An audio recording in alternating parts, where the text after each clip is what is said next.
சௌந்தரியம் என்றால் அழகு. அம்பாளுடைய அழகு அப்படியே அலை அலையாக இருக்கக்கூடிய விவரிப்பு தான் சௌந்தரிய லகரி. லகரி என்றால் அலை, சௌந்தரியம் அம்பாளுடைய சௌந்தரியம் வதன சௌந்தரிய லகரி என்பார் ஆச்சாரியர். அவளுடைய முகத்திலே இருந்து பிரவகிக்கக்கூடிய அவளுடைய அழகு அப்படியே அலையலையாக வந்து நம்மையெல்லாம் நனைத்து நம்மை புனிதமாக்குகிறது என்பதுதான் இதற்கான பொருள். ஏழையாக இருப்பது தவறில்லை, அறிவில்லாமல் இருப்பது, ஞானமில்லாமல் இருப்பது தவறில்லை. ஆனால் அப்படி இருக்கிறோம் என்பதை புரிந்து கூட இல்லாத நிலைமை. அதை கூட புரிந்து கொள்ளவில்லை என்றால் எப்படி? அதுதான் ஜட்டம். அந்த ஜட்டங்களுக்கு அவளே சைத்தன்ய ஸ்தபக மகரந்த ஸ்ருதிஜரி. சைத்தன்யம் என்கிற பூங்கொத்து, அந்த பூங்கொத்திலே இருந்து மகரந்தத்தை அவள் அப்படியே வாரி தெளிக்கிறாள். வித்யை என்று சொல்கிறோமே, வித்யை என்கிற வார்த்தைக்கே என்ன பொருள்? ஸ்ரீ வித்யை என்றாலேயே அது அம்பாளைத்தான் குறிக்கும், அவளுடைய பெயர்தான். நாம் சாதாரணமாக வித்யை என்று சொல்கிறோம், எல்லாவற்றுக்குமே வித்யை என்கிற சொல்லை பயன்படுத்துகிறோம். ஆனால் வித்யை என்பதே அவளுடைய பெயர்தான். அவள் இருந்தால்தான் அது கல்வியாகும், அறிவாகும், ஞானமாக பக்குவம் பெறும். அவர் சொல்ல வந்தது நான் உன்னுடைய தாசன் என்பதுதான். ஆனால் 2 வார்த்தைகளும் சேர்ந்து விட்டதால் பவானித்துவத்தை கேட்கிறார் என்று எண்ணி பவானித்துவத்தையே கொடுத்து விட்டாளாம். அப்படியானால் தன்னை போன்ற தன்மையை, தானாக இருக்கிற தன்மையை தன்னுடைய பக்தருக்கு அவள் கொடுத்து விட்டாள். சிவனாரே கன்ஃபியூஸ் ஆகக்கூடிய அளவிற்கு தானாக இருக்கிற தன்மையை தன்னுடைய பக்தர்களுக்கும் அம்பாள் கொடுத்து விடுகிறாள்.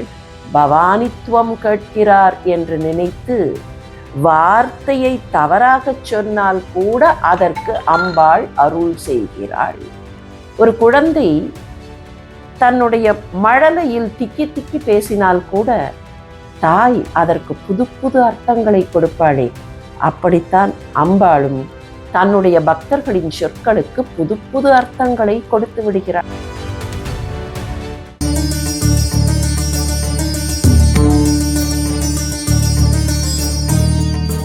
எல்லோருக்கும் வணக்கம். பரிகார ஸ்தலங்கள் என்கிற இந்த யூடியூப் சேனல் நம்மையெல்லாம் அம்பாளிடத்தில் கொண்டு போய் நிறுத்தி இருக்கிறது. அவளுடைய காலடியில் பணிந்து அவளுடைய அனுகிரகத்தை எல்லோருமாக சேர்ந்து யாசிப்போம். அம்பாளுடைய ஸ்லோகங்கள், அம்பாளை வழிபடுகிற முறை என்று பார்த்தால் பிரதானமாக நிற்கக்கூடியவை ஸ்ரீ லலிதா சகஸ்ரநாமமும் ஆதிசங்கர பகவத் பாதருடைய சௌந்தரிய லகரியும் தான். சௌந்தரிய லகரியில் 100 ஸ்லோகங்கள். இந்த நூலை பற்றி ஒரு சின்ன கதை கூட உண்டு. ஆதிசங்கர பகவத் பாதர் திருக்கைலாயத்திற்கு போனார். அப்படி அங்கே போய்விட்டு சிவபெருமானையும் அம்பிகையையும் வழிபட்டு விட்டு திரும்ப வரும்போது பூமியில் கொண்டு போய் அம்பாள் வழிபாட்டை பிரதானமாக பரவ வேண்டும், பரவச் செய்ய வேண்டும் என்று சௌந்தரிய லகரி ஸ்லோகங்களை, அந்த ஸ்லோகங்கள் அடங்கிய சுவடிக்கட்டை சிவபெருமான் ஆதிசங்கரரிடத்தில் கொடுத்தாராம். அதை எடுத்துக்கொண்டு வெளியில் வரும்போது கைலாயத்தினுடைய காவல் அதிகாரியான நந்திகேஸ்வரர் அதெல்லாம் எடுத்துக்கொண்டு போகக்கூடாது, அவருக்கு தெரியவில்லை, இறைவனே கொடுத்தார் என்பது புரியாமல் அதெல்லாம் எடுத்துக்கொண்டு போகக்கூடாது, இங்கே இருக்கிற சொத்தை வெளியில் எடுத்துக்கொண்டு போகக்கூடாது என்று பிடித்து இழுத்தாராம். 2 பேரும் பிடித்து இழுத்ததில் சுவடிக்கட்டு சிதைந்து கீழே விழுந்து விட்டது. எடுத்து பார்த்தால் ஒரு 41 ஸ்லோகங்கள் மட்டுமே இருக்கின்றன. மீதம் இருக்கிற ஸ்லோகங்கள் எல்லாம் கிழிந்து அந்த சுவடி அப்படியே இப்படியும் அப்படியும் போய்விட்டது. என்ன செய்வது என்று புரியாமல் ஆதிசங்கரர் கொடுத்ததை வைத்து காப்பாற்றக்கூட எனக்கு தெரியவில்லையே என்று வருத்தப்பட்ட போது அம்பிகை அங்கே பிரத்யட்சமாக தோன்றி, கவலைப்படாதே, இருப்பவற்றை வைத்துக்கொண்டு மீதத்தை நீயே எழுதி சேர்த்து விடு என்று அனுக்கிரகம் செய்தாளாம். ஆகவேதான் முதல் பகுதி ஆனந்த லகரி என்றும் பின்னாலே ஆச்சாரியரால் எழுதி சேர்க்கப்பட்ட பகுதி சௌந்தரிய லகரி என்றும் வழங்கப்படுகின்றன. சௌந்தரியம் என்றால் அழகு. அம்பாளுடைய அழகு அப்படியே அலை அலையாக இருக்கக்கூடிய விவரிப்பு தான் சௌந்தரிய லகரி. லகரி என்றால் அலை. சௌந்தரியம், அம்பாளுடைய சௌந்தரியம் வதன சௌந்தரிய லகரி என்பார் ஆச்சாரியர். அவளுடைய முகத்திலே இருந்து பிரவகிக்கக்கூடிய அவளுடைய அழகு அப்படியே அலையலையாக வந்து நம்மையெல்லாம் நனைத்து நம்மை புரிதமாக்குகிறது என்பதுதான் இதற்கான பொருள். இந்த சௌந்தரிய லகரியில் ஆனந்த லகரி பாகத்தில் எடுத்த எடுப்பிலேயே ஒரு ஸ்லோகம் இருக்கிறது. ஒரு அழகான ஸ்லோகம், 3வது ஸ்லோகம். நாம் எந்த நிலைமையில் இருக்கிறோம் என்பதை ஆச்சாரியர் விளக்குகிற ஸ்லோகம். அம்பாள் நமக்கு என்ன தருகிறாள் என்பதை காட்டக்கூடிய ஸ்லோகம். அந்த ஸ்லோகம் இப்படித்தான் தொடங்குகிறது. அவித்யானாம் அந்தஸ்திமிர மிகிர துவீப நகரி. அவள் என்ன செய்கிறாள்? அவித்யில் இருக்கிற நமக்கு நம்முடைய உள்ளத்து இருட்டை போக்குகிறாள். இல்லை இல்லை, அவசரப்படாதீர்கள். இந்த ஸ்லோகத்தை முழுமையாக பார்த்தால் புரியும். ஆச்சாரியர் என்ன செய்கிறார்? மனிதர்களை 3 பிரிவுகளாக பிரிக்கிறார். அவித்யானாம் அந்தஸ்திமிர மிகிர துவீப நகரி. சரி, அடுத்தது ஜட்டானாம் மகரந்த ஸ்ருதிஜரி. அதுவும் எப்படி? சைத்தன்ய ஸ்தபக மகரந்த ஸ்ருதிஜரி. தரித்ராணாம் சிந்தாமணி குணநிகா. 3 குரூப் போட்டார். கடைசி குரூப்பிலிருந்து ஆரம்பிப்போம். தரித்ராணாம், தரித்திரர்களாக இருப்பவர்களுக்கு அவள் சிந்தாமணி கல்லாக இருக்கிறாள். அது என்ன? அது தரித்திரர்கள் என்றால் எனக்கு இது இல்லை, அது இல்லை, இது வேண்டும், அது வேண்டும் என்றே புலம்பிக் கொண்டு இருக்கக்கூடியவர்கள். தரித்திரம் சொல்கிறோம் இல்லையா? ஒன்றுமே இல்லை, என்னிடத்தில் எதுவும் இல்லை, எதுவும் இல்லை, எதுவும் இல்லை என்கிற தரித்திரத்தில் இருக்கக்கூடியவர்கள். அப்படி புலம்பக்கூடியவர்களுக்கு சிந்தாமணி கல்லாக இருக்கிறாள். சிந்தாமணி கல் என்பது ஒரு சின்னஞ்சிறு கல்லை கொண்டு வந்து இங்கே வைத்தால் கூட கேட்டதை கொடுத்துவிடும். நாம் கேட்பதை எல்லாம் கொடுக்கக்கூடிய சிந்தாமணி கல்லாக அவள் இருக்கிறாள். சரி, 2வது குரூப் என்ன? ஜட்டானாம், ஜட்டங்கள். வேண்டும் வேண்டாம் என்று கூட தெரியாத ஒன்று, தனக்கு அறிவு இல்லை என்பதை கூட புரிந்து கொள்ளாத ஒரு குரூப். மகாகவி பாரதியார் சொல்வார், கஞ்சி குடிப்பதற்கிலார் அதன் காரணம் ஈதென்ற அறிவும் இலார். ஏழையாக இருப்பது தவறில்லை, அறிவில்லாமல் இருப்பது, ஞானமில்லாமல் இருப்பது தவறில்லை. ஆனால் அப்படி இருக்கிறோம் என்பதை புரிந்து கூட இல்லாத நிலைமை. அதை கூட புரிந்து கொள்ளவில்லை என்றால் எப்படி? அதுதான் ஜட்டம். அந்த ஜட்டங்களுக்கு அவளே சைத்தன்ய ஸ்தபக மகரந்த ஸ்ருதிஜரி. சைத்தன்யம் என்கிற பூங்கொத்து, அந்த பூங்கொத்திலே இருந்து மகரந்தத்தை அவள் அப்படியே வாரி தெளிக்கிறாள். இன்னொரு குரூப், முதல்ல பார்த்தோமே அந்த குரூப். அது என்ன குரூப்? அவித்யானாம். அவித்யில் இருப்பவர்கள். வித்யை இல்லாமல் இருப்பவர்கள் தான் அவித்யில் இருப்பவர்கள். அஞ்ஞானத்தில் இருப்பவர்கள், அவர்களுடைய உள்ளத்தில் இருட்டு இருக்கிறதே, அந்த ஸ்திமிர மிகிர துவீப நகரி. அந்த ஸ்திமிரத்தை போக்கடிக்கக்கூடிய மிகப்பெரிய கதிரவனாக, சூரியனாக அவள் விளங்குகிறாள். இப்போது மறுபடியும் எண்ணி பார்க்கலாம். 3 பிரிவுகள் என்னென்ன? தரித்திரம், ஜட்டம், அவித்யை. அப்படியானால் வித்யை உள்ளவர்களே இல்லையா என்று கேட்டால் அங்கேதான் சௌந்தரிய லகரியின் சூட்சுமம் இருக்கிறது. வித்யை உள்ளவர்கள் அம்பாளிடத்தில் எதையும் கேட்க வேண்டிய அவசியமே இல்லை. காரணம், வித்யை என்பதே அந்த அம்பாள் தான். அம்பாளை பரிபூரணமாக உணர்ந்தவர்கள், அம்பிகையின் காலடியில் தங்களை சரண்படுத்தி கொண்டு விட்டவர்கள், அடைக்கலமாகி விட்டவர்கள்தான் வாழ்க்கையில் வித்யை பெற்றவர்கள், அதாவது பரிபூரண ஞானம் பெற்றவர்கள். மற்ற கல்வியெல்லாம் பெரிய கல்வி அல்ல. அம்பிகை தரக்கூடிய அந்த அனுக்கிரகம் இருக்கிறதே, அதுவே பரம ஞானத்தை கொடுத்துவிடும். அதுதான் பரம கல்வி. வித்யை என்று சொல்கிறோமே, வித்யை என்கிற வார்த்தைக்கே என்ன பொருள்? ஸ்ரீ வித்யை என்றாலேயே அது அம்பாளைத்தான் குறிக்கும். அவளுடைய பெயர்தான். நாம் சாதாரணமாக வித்யை என்று சொல்கிறோம், எல்லாவற்றுக்குமே வித்யை என்கிற சொல்லை பயன்படுத்துகிறோம். ஆனால் வித்யை என்பதே அவளுடைய பெயர்தான். அவள் இருந்தால்தான் அது கல்வியாகும், அறிவாகும், ஞானமாக பக்குவம் பெறும், இல்லையா? இப்படித்தான் சௌந்தரிய லஹரியில் மிக அற்புதமான ஸ்லோகங்கள் காணப்படுகின்றன. சௌந்தரிய லஹரியின் 22வது ஸ்லோகமும் அம்பாளுடைய அனுக்கிரகத்தை பற்றி நிரம்ப சொல். பவானி த்வம் தாசே மயி விதரச கருணா திருஷ்டிம் இதி ஸ்தோத்தும் என்று இந்த ஸ்லோகம் பேசும். என்ன பொருள் இதற்கு? ஒருவர் போய் அம்பாளுடைய சந்நிதியில் நின்றார். அவருக்கு அம்பாளிடத்தில் நிரம்ப பிரீத்தி, நிரம்ப பக்தி. அம்பாளிடத்தில் போய் தன்னுடைய நிலைமையை அம்பாளுக்கு புலப்படுத்த வேண்டும் என்று ஆசைப்பட்டு அவளிடத்தில் சொல்லுவதற்காக ஒரு வாக்கியத்தை எப்படி சொல்வது என்று திட்டமிட்டு கொண்டே போனார். அவர் இருக்கட்டும், அவர் அந்த சந்நிதியில் நிற்கட்டும், நாம் இன்னொன்றை பார்க்கலாம். சின்ன வயதில் எல்லோருக்குமே இந்த அனுபவம் இருக்கும். இப்போதும் கூட பிள்ளைகள் இதை செய்வார்கள். ஏதாவது ஒன்றை சொல்ல வேண்டும் யாரிடத்திலாவது, அல்லது கடையில் போய் ஏதாவது ஒன்றை வாங்கி கொண்டு வர வேண்டும். என்ன செய்வார்கள்? மறந்துவிடப் போகிறதே என்று அதை மனப்பாடம் செய்து கொண்டே போவார்கள், இல்லையா?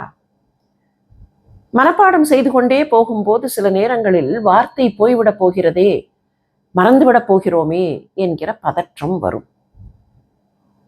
இவரை பொறுத்த வரைக்கும் அம்பாள் உயர்ந்த இடத்தில் இருக்கிற பரம்பொருள். அவளிடத்தில் போய் ஒன்றை சொல்ல வேண்டும். என்ன சொல்ல வேண்டும் என்கிற வாக்கியத்தை நன்றாக மனப்பாடம் செய்து கொண்டார். ஆனால் சந்நிதியில் போய் நின்றவுடன் கையும் காலும் உதறியது. பதறிப்போனார். பெரிய மனிதர் ஒருவர் பக்கத்திலே போய் நின்றவுடன் நமக்கு கையும் காலும் பதறி நாக்கு ஒட்டி கொள்ளும், இல்லையா? அப்படி அவருக்கும் நாக்கு ஒட்டி கொண்டு விட்டது.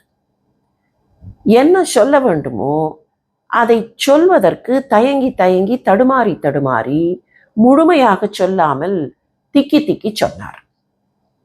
இவர் என்ன சொல்ல வேண்டும் என்று நினைத்தது வேறு. ஆனால் எழுதும்போது காமா, செமிகோலன் எல்லாம் போட்டு எழுதலாம். பேசும்போது அப்படி போட்டு பேசுகிறோமா என்ன? கொஞ்சம் அந்த இடத்தில் இடைவெளி அதிகமாக கொடுப்பது அல்லது இடைவெளி குறைவாக கொடுப்பது, அப்படித்தான். ஆனால் பதட்டத்தில் இவரால் அப்படியெல்லாம் பேச முடியவில்லை.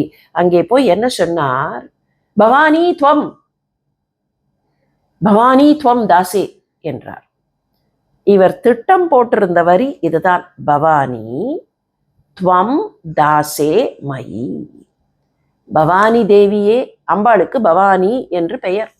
பவானி தேவியே, நான் உன்னுடைய தாசன், நான் உன்னுடைய தாசன். இதைத்தான் அவர் சொல்ல வேண்டும். பவானி என்று நிறுத்திவிட்டு, சொல்ல போனால் அங்கே ஒரு காமா போட்டுவிட்டு துவம் தாசே மயி என்று சொல்ல வேண்டும். அம்பாளை பார்த்து கொண்டே சொன்னவர் எந்த இடத்தில் காமா போட்டு சொல்ல வேண்டும் என்பதை மறந்து பவானி துவம் என்று பதட்டத்தோடு சொல்லிவிட்டார். அவள் என்ன செய்கிறாள்? திருஷ்டி ச கருணா, கருணையோடு கூடிய திருஷ்டியில் அந்த பக்தரை பார்க்கிறாள். என்ன இருந்தாலும் அவளுடைய குழந்தை தானே. அப்படி பார்க்கிறாள். இதி ஸ்தோத்தும். ஓ, இவன் கேட்கிறான். என்ன கேட்கிறான்? நான் உன்னுடைய தாசன் என்று சொல்லுவதாக அவள் நினைக்கவில்லை. அந்த பக்தர் சொன்ன 2 வார்த்தைகளையும் ஒன்றாக சேர்த்து பதட்டத்தில் சொன்னாரே, அந்த 2ஐயும் அவளும் ஒன்றாக சேர்த்து கொண்டாள். பவானித்துவம் என்று கேட்கிறான். ஓஹோ, இவன் பவானித்துவத்தை கேட்கிறான் என்று நினைத்து உடனடியாக அந்த பவானித்துவத்தை கொடுத்து விட்டாளாம். அது என்ன பவானித்துவம்? கவித்துவம் என்றால் என்ன பொருள்? கவிதையாக இருக்கிற தன்மை கவித்துவம் இல்லையா? அதே போலத்தான் பவானியாக இருக்கிற தன்மை பவானித்துவம். அவர் சொல்ல வந்தது நான் உன்னுடைய தாசன் என்பதுதான். ஆனால் 2 வார்த்தைகளும் சேர்ந்து விட்டதால் பவானித்துவத்தை கேட்கிறார் என்று எண்ணி பவானித்துவத்தையே கொடுத்து விட்டாளாம். அப்படியானால் தன்னை போன்ற தன்மையை, தானாக இருக்கிற தன்மையை தன்னுடைய பக்தருக்கு அவள் கொடுத்து விட்டாள். அம்பாளாகவே இருக்கிற தன்மை.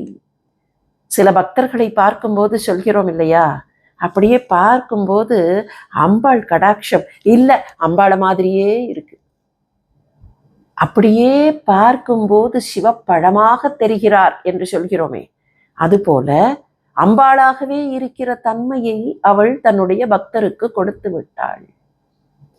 இன்னொரு இடத்தில் இதே சௌந்தரிய லகரியில் ஆதிசங்கரர் இதை இன்னமும் விளக்கமாக காட்டுவார். ஒரு அழகான காட்சியை காட்டுவார். அம்பாளுடைய சிந்தாமணி கிரகம். அந்த சிந்தாமணி கிரகத்தில் அம்பாள் அமர்ந்து கொண்டிருக்கிறாள். வீட்டுக்கு உரியவரான சிவனார் கொஞ்சம் எங்கேயோ வெளியே போயிருக்கிறார். அம்பாளுக்கு பக்கத்திலே அம்பாளுடைய பக்தர்கள் எல்லாம் வந்து அம்பாளை வழிபட்டு கொண்டிருக்கிறார்கள். சிவனார் வெளியில் போனவர் திரும்பி வருகிறார். வீட்டிற்குள் நுழைந்தவர் கன்ஃபியூஸ் ஆகிவிட்டார். என்ன கன்ஃபியூஸ் ஆகிவிட்டார்? அம்பாள் யார், பக்தர்கள் யார் என்று வேறுபாடு தெரியாமல் பார்ப்பதற்கு எல்லோரும் ஒரே மாதிரி இருக்கிறார்கள். சிவபெருமானே கன்ஃபியூஸ் ஆகிவிட்டார்.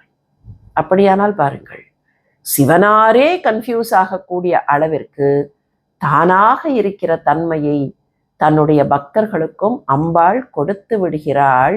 பவானித்துவம் கேட்கிறார் என்று நினைத்து வார்த்தையை தவறாக சொன்னால் கூட அதற்கு அம்பாள் அருள் செய்கிறாள். ஒரு குழந்தை தன்னுடைய மழலையில் திக்கி திக்கி பேசினால் கூட தாய் அதற்கு புது புது அர்த்தங்களை கொடுப்பாளே, அப்படித்தான் அம்பாளும் தன்னுடைய பக்தர்களின் சொற்களுக்கு புது புது அர்த்தங்களை கொடுத்து விடுகிறாள். சௌந்தரிய லகரியின் 54வது ஸ்லோகம். இது அம்பாளுடைய கண்களை வர்ணிக்கிற ஸ்லோகம். ஆனால் தொடங்கும் போதே ஆதிசங்கரர் எப்படி தொடங்குகிறார்? பவித்ரீகர்த்தும் ஷோனி கங்கா தபன 3 நதிகளை சொல்கிறார்.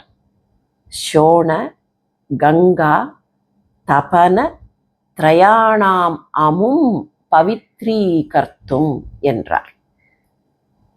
என்ன சொல்ல வருகிறார் இந்த ஸ்லோகத்தில்? அம்பாளுடைய கண்களில் 3 வண்ணங்கள் தெரிகின்றன. கண்களில் எப்படி 3 வண்ணங்கள் பார்ப்போமே. கருவிழி நடுவில் இருக்கிறது, அது கருப்பு. அதை சுற்றிலும் வெண்விழி இருக்கிறது, வெளுப்பு. இந்த வெண்விழியில் ஆங்காங்கே சின்ன சின்ன சின்ன சிவப்பு கோடுகள், செவ்வரி ஓடுதல் என்று சொல்லுவார்கள். ஆக மொத்தம் 3 வண்ணங்கள் வந்துவிட்டனவா? இந்த 3 வண்ணங்களும் என்ன செய்கின்றன? பவித்ரீகர்த்தும், அம்மா எங்களை இவை பவித்திரம் செய்கின்றன, புனிதப்படுத்துகின்றன என்கிறார். எப்படி புனிதப்படுத்துகின்றன? வண்ணங்கள் எப்படி புனிதப்படுத்த முடியும்? அவை வெறும் வண்ணங்கள் இல்லையாம். அம்பாள் என்ன செய்து விட்டாள்? 3 நதிகள் இருக்கின்றனவே, அந்த 3 நதிகளை எடுத்து தன்னுடைய கண்ணில் வைத்து கொண்டு விட்டாள். என்ன 3 நதிகள்? திரயாணாம். எந்த 3? திரிவேணி சங்கமம் என்று சொல்லுகிறோமே, அந்த திரிவேணியில் 3 நதிகள் தாமே. நுப்பும் நிறையுமாக வெள்ளைவெளேர் என்று பிரவகித்து வரக்கூடிய கங்கை. அந்த கங்கையோடு சேருவது அவ்வளவாக ஆரவாரம் இல்லாமல், ஆனால் பார்ப்பதற்கு சற்றே கருப்பாக தோற்றம் தருகிற யமுனை. யமுனைக்குத்தான் தபன நதி என்றும் பெயர், காளிந்தி என்றும் பெயர். ஏன் தபன நதி என்றால் யமுனை சூரியனுடைய புத்திரி. இன்னொரு பக்கத்தில் அவள் காளிந்தி, கருப்பாக இருப்பவள் என்பதனால் அவளுக்கு காளிந்தி என்று பெயர். நீர் எப்படி கருப்பாக இருக்கும்? நீர் கருப்பாக இல்லை. ஆனால் அந்த நதி பாய்கிற இடத்திலே மண்ணில் இருக்கிற மினரல் கண்டென்ட் பார்த்தால் மேலே இருந்து பார்க்கும்போது அந்த நீர் கருமையாக காட்சி தரும். ஆனால் கங்கை அப்படி அல்ல. பிரவாகம் எடுத்து ஓடி வருகிற கங்கை ஆர்ப்பாட்டமாக வருபவள். அந்த ஆர்ப்பாட்டமான கங்கை நுப்பும் நுரையுமாக பொங்கி வருவாள். லேதர் என்று சொல்லுவோமே, அப்படி பொங்கி வரும்போது அந்த அவளுடைய அந்த ஆர்ப்பாட்டம், ஆரவாரம் ஒரு வெள்ளைத்தன்மையை அந்த தண்ணீருக்கு கொடுத்துவிடும். ஆக வெண்மையாக இருக்கிற கங்கை, கருமையாக இருக்கிற யமுனை, இவற்றோடு அந்தர்வாகினியாக சரஸ்வதி சேருகிறாள். அதுதான் திரிவேணி என்று சொல்கிறோம் இல்லையா? ஆதிசங்கர பகவத் பாதருடைய காலத்தில் ஷோணை என்று அழைக்கப்படுகிற நதி இந்த இரண்டு நதிகளோடு சேர்ந்திருக்கிறது. இப்போது ஷோணை எங்கே இருக்கிறது என்று கேட்டால் சற்று தள்ளி இருக்கிறது. ஆனால் சரஸ்வதியினுடைய நீரோட்டம் வந்த இடம்தான் ஷோணை நதி. ஷோணை என்கிற அந்த பெயரையே வைத்து கொண்டு பார்த்தால் அது செம்மை என்று புரிந்து கொள்ளலாம். செம்பொன் என்பார்களே, மஞ்சளும் சிவப்பும் கலந்த தங்க நிறம்தான் ஷோணை. ஆக இந்த மூன்று நதிகளும் சேருகிற இடம் திரிவேணி சங்கமம்.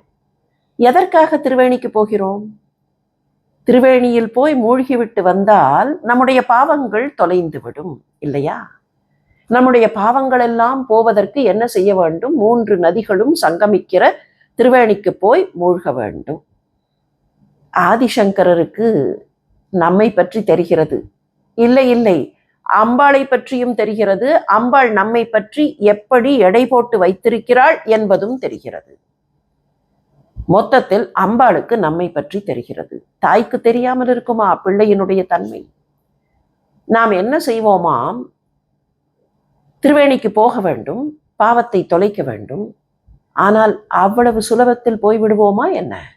இதோ இன்றைக்கு போகிறேன், நாளைக்கு போகிறேன், இல்லை இல்லை இப்போது வேலை வந்துவிட்டது, அப்புறம் போகிறேன் என்று லௌகீகத்தில் மூழ்கி விடுவோம். இங்கே இருக்கிற லௌகீக ஆசைகளில், இல்லை இந்த ஆண்டு வீட்டில் கல்யாணம் இருக்கிறது, கல்யாணத்திற்கு செலவு செய்கிறேன், அதற்கு பின்னர் திருவேணிக்கு போகிறேன். இல்லை இல்லை, இந்த ஆண்டு என்னுடைய மகன் பள்ளிக்கு போகிறான், அவனோடு நான் போக வேண்டும், திருவேணிக்கு போனால் 20-30 நாட்கள் போய்விடும், நான் போக மாட்டேன்.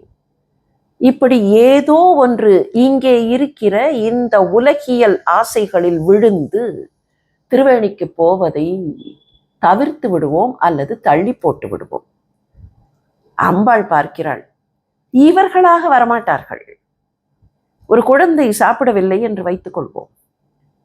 சாப்பிடாமல் எங்கேயோ விளையாடி கொண்டிருக்கிறது. தாய் என்ன செய்வாள்? கிணத்தில் சோறு எடுத்து அந்த குழந்தை எங்கே விளையாடுகிறதோ அங்கே போய் அந்த சோற்றை ஊட்டி விடுவாளா இல்லையா? பரவாயில்லை, நீ விளையாடு, நான் ஊட்டி விடுகிறேன், ஒரு வாய் சாப்பிட்டு கொண்டே போய் விளையாடு என்று சொல்லுவாளே, இவள் லோகமாதா, ஜெகன்மாதா இல்லையா? அதனால் என்ன செய்கிறாள்? நீங்களாக வரமாட்டீர்கள் திருவேணிக்கு, நான் அந்த திருவேணியை எடுத்து என்னுடைய கண்களில் வைத்து விடுகிறேன். உங்களை பார்க்கும் போதெல்லாம் நீங்கள் திருவேணியில் மூழ்கி பவித்திரம் பெற்று விடுவீர்கள்.